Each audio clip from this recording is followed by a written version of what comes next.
In a recent video, I made a list of 5 common mistakes made by those that are new to car audio, but you know what? I don't think that list was long enough. I think that we need to cover another 5. Whether it's making a system for earth-shattering bass or for audiophile-grade sound quality, there's definitely some mistakes that we want to avoid. The thing that I think is important to remember is we were all new at one point, so we have to help each other out, and in this video, we're going to be doing just that, and I'm going to discuss 5 more mistakes that are made by those that are new to car audio. Hey guys, welcome to CarAudioFabrication. I'm Mark, and here on this channel we learn how to master car audio and how to design, build, and install your dream car audio system. Along with review videos and videos like this one, I also do build log videos. I actually recently finished a full build log video series where I showed you guys how to make these custom A-pillars. Along with that, I'm getting started on a new full trunk build now, and I have tons of other builds that have been completed over on my channel. If you're new here and you want to check out those builds, that would definitely be appreciated.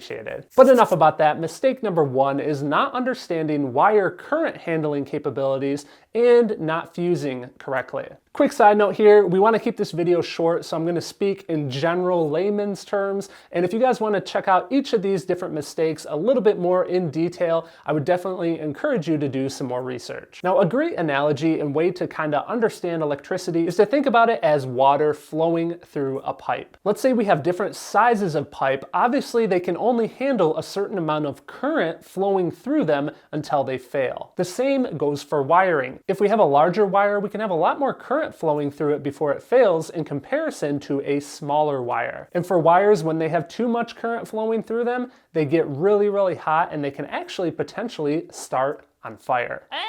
We need to make sure that the size of the wire that we plan to use is large enough for the amount of current that we're going to be sending through it. So how do you know? There's actually a ton of different charts that you guys can check out online. If you literally just Google car audio wiring chart, you're going to get a ton of different examples of different charts that will allow you to determine exactly what size wire you need based on the amount of amplifier power you're running and how long that wire is going to be. Now, the other half of this mistake is not understanding the use of the fuse. I've heard it so many times before, hey, I have fuses on my amplifier to protect the amplifier. Why do I need one on the wire? Well, the fuses on the amplifier do in fact protect the amplifier, but that fuse that you have to put on the wire, that protects the wire. As an example, let's say that you don't have a fuse on the wire. Let's say it's just a solid wire running to your amplifier. Let's say that it comes disconnected from the amplifier and it touches the vehicle body, thus completing the circuit and creating what we call a short circuit. What's going to happen is an infinite amount of current is going to instantly flow through that wire,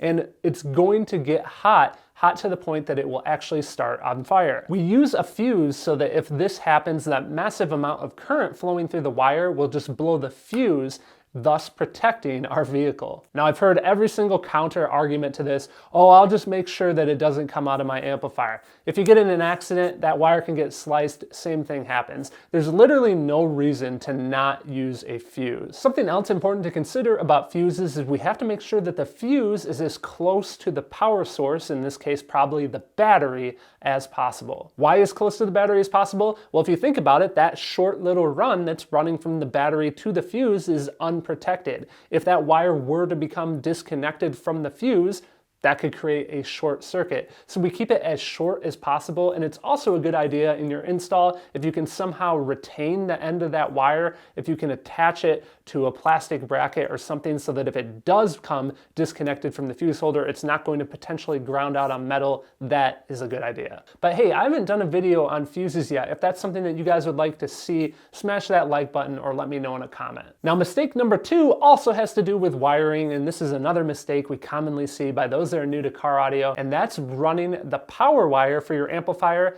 through a door jamb. I understand why people do this. They think that it's an easy way to get that wire into the cabin and get it to the amplifier, but what you have to understand is when you run through the door jamb, a couple of bad things can happen. First of all, it's more likely that that wire is going to get damaged and potentially short out on the vehicle. Secondly, when you just jam the wire through the edge of that door jamb, it's going to leave an opening that water can get into your vehicle, and trust me, when it rains, water will easily flow down that wire and collect inside your car. So how do you solve this problem? When you're installing a power wire to go back to your amplifier, you need to look for a location on the firewall that either has an existing grommet that you can poke a hole through and go through and still have a nice watertight seal, or you need to find a location that on both sides of the firewall, on both the engine compartment and within the vehicle, that it's nice and exposed so that you can drill a hole. Now when you're drilling a hole, again, you want to definitely check both sides, but then you also want to start with drilling with a very small drill bit just so you can extra triple check and make sure that there's nothing on the other side of that firewall. And once you're sure of that, you can enlarge the hole size by using a step drill. After that is done, you can use one of these on screen. This is a wiring grommet that will go through the hole, and that gives you a nice watertight seal. I'll put a link to a couple of the different ones that I like along with that step drill down in the video description for you guys. All right, moving on, mistake number 3. This is a mistake that leaves people just unsatisfied with their new car audio system, and that's not upgrading the speakers and speaker amplifier to match the new output of their new aftermarket subwoofer. I love bass just as much as the next guy, but when you take a new subwoofer amplifier and install it along with the subwoofer, you're of course going to have a ton of bass, but if you're not upgrading the speakers and adding more power with a speaker amplifier, you're not going to keep up with the output of that subwoofer. What usually ends up happening is then people are cranking their speakers in order to have them keep up with the subwoofer, which leads to having tons of distortion on the speakers and overpowering the speakers and ultimately destroying them. I do have a video that I recently made about this topic that talks about power balancing, how to know how much power you should have on your speakers and on your subwoofer in order to get a good match. You can check out that video at the link up in the corner of the screen. Now it's time for mistake number 4, and I don't know about you guys, but this one just makes me cringe. Mistake number 4, that's cutting the factory wiring harness in the vehicle. This is way too common to see. What happens is people will buy a new aftermarket radio to install into their vehicle, and rather than just spending a little bit more money and getting the right harness, they just go in there and snip. They just cut off that factory harness and then they wire the new head unit harness directly to the vehicle. There's a couple of problems here with cutting that factory harness. First of all, if you go to sell the vehicle or trade it in or even to upgrade to a different aftermarket head unit, you can't just easily unplug the harness and redo your install. You literally have to cut it again. You're going to be dealing with a hacked up harness, which is not something that you want in your vehicle. Additionally, if you're cutting that harness, you're going to have less wire length into the dash of the vehicle, which is going to make installation more difficult. It's better to just get the correct harness that you need that will easily plug in to your OEM harness and be good to go. Now, what if you've already made this mistake in your vehicle, or what if you buy a used vehicle and somebody has hacked the harness?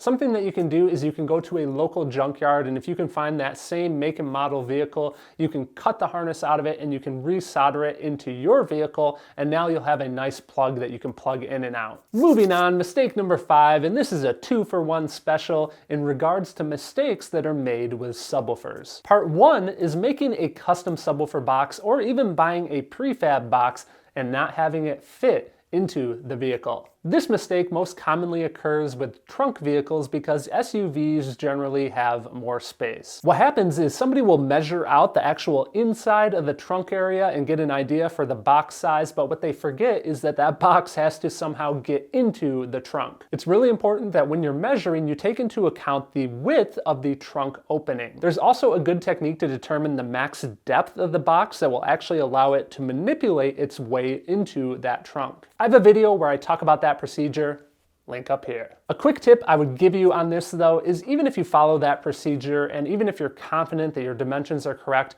what you should do is when you're building your own custom subwoofer enclosure, you should build the bottom, the back, and one of the sides first. And once you have those 3 pieces of the box attached to each other, take it over to the vehicle and just double check that it looks like everything is going to fit in. Now, part 2 of this subwoofer mistake that is commonly made by people that are new to car audio is using different size subwoofers or using different model subwoofers. I feel like what usually happens is someone will be new to car audio, they'll have their first subwoofer, and then, hey, one of their buddies will let them know, oh, you're into car audio, I got this old sub that I'll sell sell to you. I'll give it to you in a good deal. People buy that second subwoofer and of course they want to use both. Either that or there's this myth that goes around that, oh, you can get a great system if you use your 10-inch subwoofer and you use that for the high bass. And then you also have a 15-inch subwoofer and use that for the low bass. Guys, it doesn't work like that. When you have two different size subwoofers, or even when you have the same size but two different models, they're going to have a different frequency response. So when you're sending the same signal to these different subwoofers, what's actually going to happen is you're going to end up with distortion and cancellation. Now, could you technically use crossovers in order to send a certain bandwidth of frequencies to one subwoofer and a higher bandwidth of frequencies to another subwoofer? Yes, technically you could, but that means you're going to be using different amplifiers or you're going to be using a DSP in order to control those processors.